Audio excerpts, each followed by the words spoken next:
All right, guys, what's up? Today we have sort of an interesting video.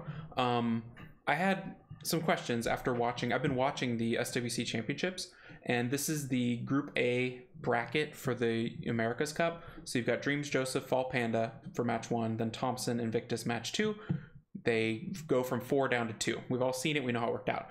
But what I was wondering while I was watching the matches is, you know, why are the winners being determined? Like what's behind the scenes, right? Is it all pick ban? Is it runes? Is it violent procs? And so it was like nagging at me, you know, because some of that stuff is not visible while you're watching. You just kind of, things happen and one moves on, whatever, right? Why do we assume that Thompson has the upper hand on the other opponents, and then he did win, right? Why did we assume that? To me, it suggested rune quality, so I decided to dig into that question a little bit more. So let me show you kind of what I've been working on. I went to this site called GodsArmy. You may have been here. Basically, what you do is you can type in a monster, you can type in a player, you can type in a guild, and it gives you a stat sheet relative to that person. So here's my personal stat sheet. Has all my monsters. This little tab, the development tab, is last time it was updated. So the last time my monsters were updated was 7/30/2019, which is today when I'm making this video. It lists my most efficiently runed monster is a score of 143.23. My top 10 monsters on average are 139, top 20, 135, top 30, 131. So it's an average of how well runed my account is, right? What's neat about that is you can go and look at people's monster boxes and see how they've runed and how efficiently they've runed. Here's my monster box. It says every monster I've got. Maybe there's missing 1 or 2, I don't know, but it has 5 stars, 4 stars, 3 stars. You may notice there are no Nat 5s, L and D, very sad. But the amount of not faded out they are is how well runed they are. So my Christina is faded out. She probably should be white because she has no runes. But if something's pretty bright, it has pretty good runes, right? So that's kind of neat.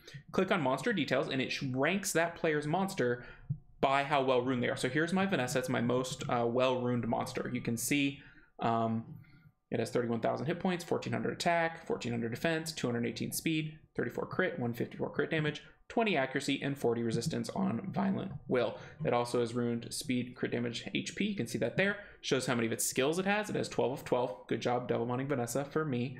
And then it lists the score, the overall rank in your server. So this is the 205th best runed Vanessa. My best monster is the 205th best runed Vanessa on global. Not a good sign. But, you know, G1 Arena is 300 slots. Is that right? That sounds right. Yeah, I think that's right. So, you know, that's not terrible.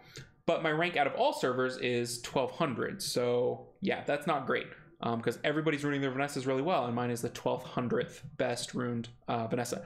But in terms of RTA, there's 2,500 slots for G1. And if I'm solidly ranked in the middle of G1, that's pretty good, right, for me. So then it goes by Sierra, Josephine, down the list, my best rune monsters, right? Okay, that's a lot of information. But the reason I wanted to look at that is so that when we look at how well runed the people in the tournament are, you kind of get a comparison to me. So I also have this other window I saved. Let's see, I think it's here. This is their score calculator on GodsArmy. So I put in roughly the stats of my Vanessa. It's kind of hard to get it exactly with the little sliders, and the typing doesn't seem to work. But we hit preview. I don't know, it says Celia here. I guess it doesn't matter which monster. We'll say preview and kind of see what happens. So here's the total stats. Here's the score. It says 144.75. This gave it 143. So basically the same. The stats weren't quite correct and it wasn't the right monster, but that kind of gives you a sense. This is my best rune monster. 143 is the score. Okay?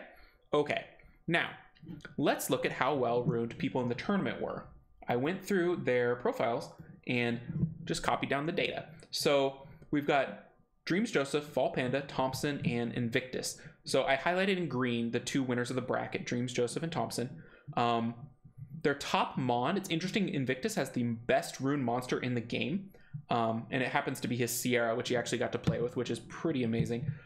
The amount better it is than my Vanessa is sort of scary how well runed the Sierra is. It's probably got everything, you know?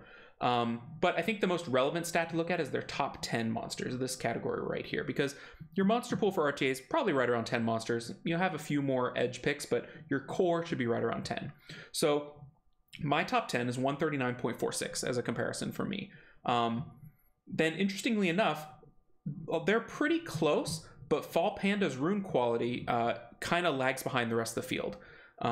He's at 145.7, and going up the ladder, Drmzjoseph has the third worst runes at 150.04, and then Thompsin and Invictus have pretty much the similar rune quality. Thompsin edging Invictus by 0.1%. They're both at 152, which is elite level, right? So kind of interesting. There's some reasons why you wouldn't rune a monster super efficient, like maybe they don't need multiple stats, and so you intentionally kind of punt on some stats that would be grindable and therefore more efficient to get more of the stat it needs. So for instance, like a Molong, you know, you might stack massive amounts of HP to the detriment of attack, which you wouldn't grind attack, you wouldn't gem attack, right? You might gem an accuracy, which isn't grindable and so is less efficient in the calculator. So there's some edge cases like that, but just as a general overview, Thompsin and Invictus had the best runes, Drmzjoseph a little bit behind, and then Fallpanda quite far behind. Like if you think that Drmzjoseph is 2.7 points behind, Fallpanda is like 7 points behind. So he's got an uphill climb, right? Just as something to note, and that was what really struck me in the tournament, was that there is a pretty big difference in rune quality between some of these players, and that I also thought it was interesting that Thompsin and Invictus are so close. So that was kind of neat. All right, so what I did is I went into every game and looked at what monsters they chose and looked at the rune quality on those monsters, because just because your top 10 is runed like this doesn't necessarily mean those are your RTA picks, right? So, you know, a lot of people's KB5 is going to be ruined really well because you're going to have your best rage will set, speed doesn't matter, and it might sneak into your averages and kind of be deceptive. So we're going to see if that's the case here. So game one between Invictus and Thompsin. Here's the picks and the bans. I did not factor in the bans to their overall score, but I did an average of the 4 monsters they got to play with. So Invictus's 4 monsters averaged 146.2, Thompson's 146.7. Identical, right? Basically the same. So it was a fair match in terms of runes, which is kind of neat. The other thing I did is I counted violent procs because I wanted to know, you know, is our violent procs a big part of the game? So in game 1, Thompsin and Invictus both procced twice each, total, the whole game. So equal. The only reason that might be deceptive is if they have ruined monsters not on violent in disproportionate amounts. So for instance, Thompson's Artamiel was not on violent, so that if he had most of his team not on violent and he procced the same as Invictus's team who was on violent, that would be deceptive. So yeah, that's one thing to keep in mind. The other thing to note is the green monsters highlighted in green. Those are monsters that are generally considered the top monsters in the game. I looked at Beat D and Skits tier list from last season, so a few things have changed, but it's mostly the same. We're talking about Hathor, Artamiel, Gianna, Pater, probably. Those monsters, the beast monsters, you know, Ragdoll. Those are the top monsters. And he listed them at the top of the chart. Monsters highlighted in blue are monsters he had in the legend section. They're the best of their type. They're just not the best in the game. So they're really, really good. So one thing you'll notice in Thompson's matches is he is overwhelmingly better monstered than the rest of the field. He had 2 of the top tier monsters and then 2 of the next tier monsters, whereas Invictus only had 2 of the next tier, none of the top tier. So that kind of puts him at a disadvantage, right? Rune quality the same, violent procs the same, monster advantage Thompson, like crazy monster advantage. Did that single-handedly carry the match? I don't know, it didn't hurt, right? The one thing that struck me in all of Thompson's matches and any matches I watch with an Artamiel is their violent despair. Their violent despair revenge. Their rune violent despair revenge, because they take more turns than any monster on violent, right? Every time you crit them or you crit, boom, they get a turn. Out of sequence, they don't even have to wait for their turn to take it. They can despair stun because they're rune despair, and they get their free revenge. So the game has given them the benefit of a 4-set and a 2-set in violent and revenge for free. So then you can rune them despair and whatever you want. So it's pretty good. So Artamiels are crazy. Artamiel takes more turns than Hathor denies I'd feel pretty confident about that. So the combination of Artamiel and Hathor, it's a crazy turn advantage, just insane. So that's one thing to keep in mind. Antares is a little bit ridiculous too, because they also get violent out of turn order due to the passive. But that was another thing I noticed. So that was match 1. Match 2 was kind of iffy. There was no data for Thompson's Gianna or Tiana in the profile. So maybe it was old data or something like that. Oh, one thing to note is the date it was collected. Thompson's data was the oldest data on the website by like 2 months. So this might not be reflective if it was current rune quality on these monsters. But you would think, you know, whatever he was using Artamiel 2 months ago, he's probably using Fran 2 months ago. So some of that stuff's probably representative, but it may not be quite correct. I would assume he would in general put the same rune quality, but you know, that's 2 months of rune packs and reappraisals and stuff like that. So things might have changed, right? So he could be even better runed. We don't know. Okay, match 2. So I didn't do the averages because I didn't have the data on Gianna and Tiana, but you can see this is a great game for Invictus in terms of getting rune quality in. In terms of violent procs, game 2, Thompson had 7 and Invictus had 12. So Invictus out-procced him, but as far as I could tell, it looked like Invictus had 4 monsters on violent and Thompson had 2. The Hathor and the Gianna, I believe, were violent. The Artamiel and the Tiana were not on violent. So in terms of monsters ruined violent versus procs taken, Thompson way out-procced his average, right? And then the other thing too is since Invictus won this one, there was a situation where Invictus had 3 monsters up to Thompson's 1. Thompson's 1 was on violent. Invictus's 3 were on violent. And so the procs got a little crazy. So the procs were a little more balanced than it looked like at the end, which was kind of weird. It was kind of balanced for a while. It was like 7-7 for a while. And then the monsters went down. And then Invictus procced a lot more because he had 3-1 monster advantage. So I'd say Thompson out-procced what he should have, but still lost. I think it was a weird match. Go back and watch that match if you're interested. It was Invictus had nothing but cleanse, nothing but heal. He waited till the very end. He played endgame, and Thompson just couldn't quite punch through. But again, the monster advantage, crazy. Gianna, Hathor, Artamiel versus just Fran. So if you face this sort of thing, game 2 Invictus I thought was played pretty straight up. And this kind of countered it. He just brought every single cleanse, which I thought was really neat against, you know, every single, you know, put you down. He brings every single bring it back up, and it just kind of worked. So that was a cool match to see. All right, match 3. Rune quality, it goes to Invictus on this one because he got a Sierra through, his ridiculous Sierra. So it's almost 151 for Invictus to 148 for Thompson. So a pretty big difference. The same overall difference as the difference between Thompson and Drmzjoseph, right? So that's a pretty big difference for Invictus. So this match was really interesting to watch. Thompson had the massive monster advantage again with the Hathor Artamiel, and that's going to be a theme for people with those monsters at their disposal. And then he also had the Friend and the Verd, which are second tier monsters, or, you know, if these are A+, these are A, right? They're not bad. They're right there. Whereas Invictus pretty low on the monster. He's pretty at a disadvantage on the monsters, right? He just had the Gainy as the A tier. He had no A+ tiers. Rune wise, interesting. Sierra pretty high, but then the Okigani pretty low rune for Invictus, whereas Thompson's rune quality pretty consistent throughout, with only the Verd being a little bit lower, and that may be that the Nat Force stats came into play, or just it's hard to rune a Verd. You have to force crit, you have to force durability, right? Effective HP. So interesting match.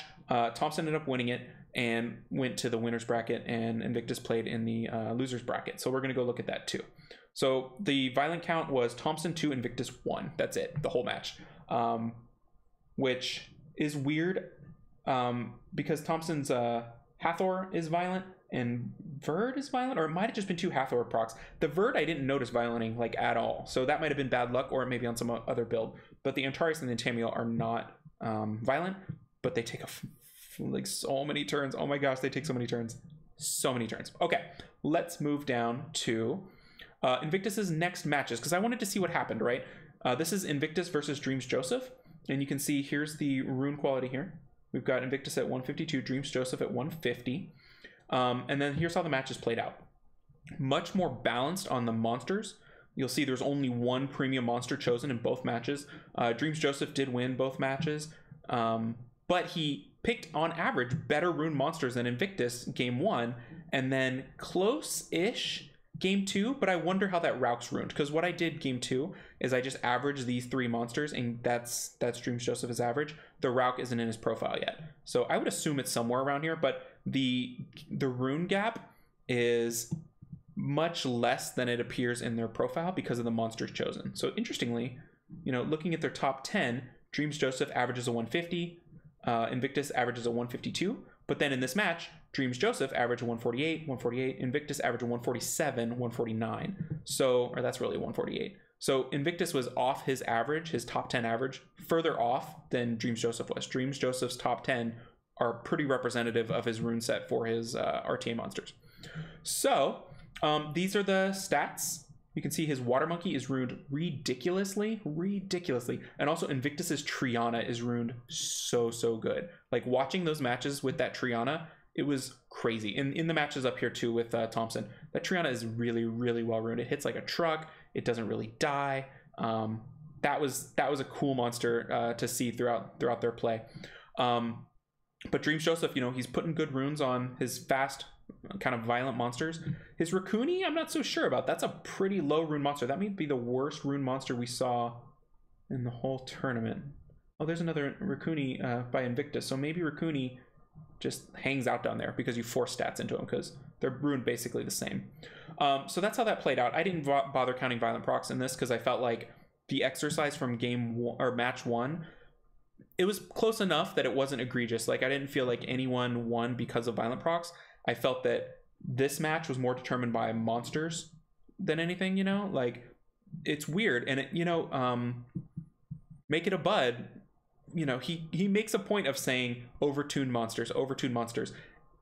And it's kind of true. Like, some of these monsters are overtuned. They do too much. They take too many turns. So maybe they'll fix it, or maybe the people that own these monsters will just keep winning, and that's what'll happen. Because there are some overtuning problems on the monsters. These matches I felt were much more fair in terms of monsters and in terms of runes, pretty balanced. So it was interesting to see Drmzjoseph use 2 completely different strategies and be able to pull out the win. The cleave working with the Rauk was pretty interesting. Invictus played Drmzjoseph a little more not passively but conservatively. With the Fran, Ganny, Oki, Triana, that's a conservative control late game comp. Ganny, Fran, Triana, Antares, kind of same thing. Antares being the only massive damage dealer, whereas Drmzjoseph was bringing the ridiculous single target stripping duel of Water Monkey and Diana. Both matches, look at that. Water Monkey, Diana. He has his bread and butter. He Water Monkeys, he Dianas. He likes to Sierra. I mean, look at the damage here. Water Monkey, Sierra, Diana. I mean, Verd, kind of, but really these 3 damage dealers versus none. And then this is Water Monkey, Diana, Rauk, three damage dealers versus 1. And so he kind of overwhelms with damage and tries to survive control. That's why this Raccoony's here. That's why this Josephine's here. He brings in a little bit of something to survive control, and then he bursts damage. He tries to get 3 of his 5 draft picks into damage, it looks like. And that strategy seemed to work against Invictus. Both matches. So I don't know if this sort of breakdown of competitive Summoners War play is interesting to you. I find it interesting because when I'm watching the matches, I don't know what's an upset, you know? Like, I don't feel like Thompsin beating Invictus was an upset. I feel like Joseph beating Invictus was a little bit of an upset rune-wise, but the monster-wise, it was fine. Violent procs, I don't know. Maybe I needed to count those, but I didn't. And so whenever they have a big tournament, I'm curious, you know, who outruns who, what's really going on under the hood, right? Because everybody has monsters, but the rune quality is what can set you apart. And then, you know, the pick band's pretty important. If you can counter pick effectively, you're great. If you have like these bread and butter green monsters, you kind of make them your core, and then you toss in a little bit of changes to the core for each player, which is nice. People do that with the blue monsters too if they don't have any of the top tier monsters. Always bring your Fran Ganny, always bring your Water Monkey Diana, you know what I mean? So that's kind of the interesting thing to me about top level play in tournaments. So I'm going to try to break down some more of this stuff. I want to do a kind of a preview of America's Cup before it comes out. We're going to look at all the players, you know, what their odds are of winning, that sort of thing. I think Invictus had a bad match into Thompsin to start. I think seeding wise, that was unfortunate. If it was a true 1-4 seed based on runes, it probably should have been Thompsin, Fallpanda, and then Drmzjoseph Invictus, which, you know, I don't know that mattered that much, but that was something I thought of watching it, because that was pretty well runed opponents going head to head. A lot of these matches came down to 2-1s, so it's real close between the player base. So anyway, that was a lot, and it was kind of statsy, but I hope you found it interesting. If I missed anything egregious in my breakdown of it, I apologize. I'm sure, you know, people that are more statsy than me will point it out, and we'll try to get it fixed. But yeah, that's my take on the 4 players in Group A of America's Cup. You know, I hope if any of them watch this, or if any people who know them watch this, like, I'm not trying to be too hard on anyone in particular. I just want to get into the stats, the runes, the monsters. So hopefully that doesn't offend anybody. But I find that interesting. If you take it the wrong way, or, you know, maybe it's not quite on the level or whatever, look at my runes. Like, there's always me, right? Look at me. Oh, so bad. Whenever I play them, I will lose so bad to any of them at any time, because their top, all of them have like their top 10 monsters better than my best monster. Invictus, Thompsin, Drmzjoseph, their top 30 monsters are better rune than my best monster. So, you know, there's always me with my monsters and my runes. So yeah, it's a whole different thing. Anyway, thanks for sticking through this. If you have any questions or comments about this kind of breakdown, please let me know in the comments below, and I will see you next time. Take care, everybody.